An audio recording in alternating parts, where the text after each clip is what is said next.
మనసు ఏం చేస్తుందంటే ఈవిడ ఇవాళ ఉప్పు సరిగా వేయలేదు, నూనె సరిగా వేయలేదు, ఇవాళ కూర ఎట్లా ఉంటుందో అని లోపల కొట్టుకుంటూ ఉంటుంది మనసు.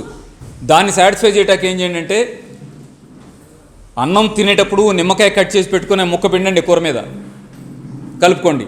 ఆ నిమ్మకాయ టేస్ట్లో మీకు ఉప్పు నూనె కాస్త తగ్గింది అనే ఫీలింగ్ రాదు. అట్టగే హోటల్లో కట్ చేసి పెడతారా ఉల్లిపాయ ముక్కలన్నీ, అక్కడికి వెళ్ళి కొరుకుతుంటాం కదా, ఎందుకు ఇంట్లో కొరకూడదా ఏంటి? కట్ చేసి ఉల్లిపాయ ముక్కలు పెట్టండి పక్కన. ఆ ఉల్లిపాయ ఘాటుతో ఈ నిమ్మకాయ టేస్ట్తో ఉప్పు కారం తగ్గించారు ఆవిడ అనే విషయం ఎవరికి తెలియకుండా పోద్ది. అద్భుతంగా తినొచ్చు. 10 రోజుల పాటు మీరు ఒక టేస్ట్ని కంటిన్యూ చేశారంటే అదే మీకు లైఫ్ లాంగ్ టేస్ట్గా మిగిలేట్టుగా మీరు ఉంచుకోవచ్చు. ఎలా?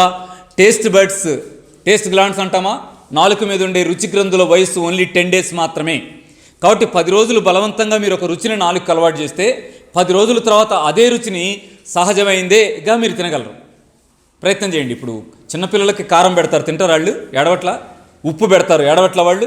కానీ మీరు పెట్టి అలవాటు చేస్తే ఏమవుతున్నారు? ఆ కారం ఆ ఉప్పు శుభ్రంగా తింటలా.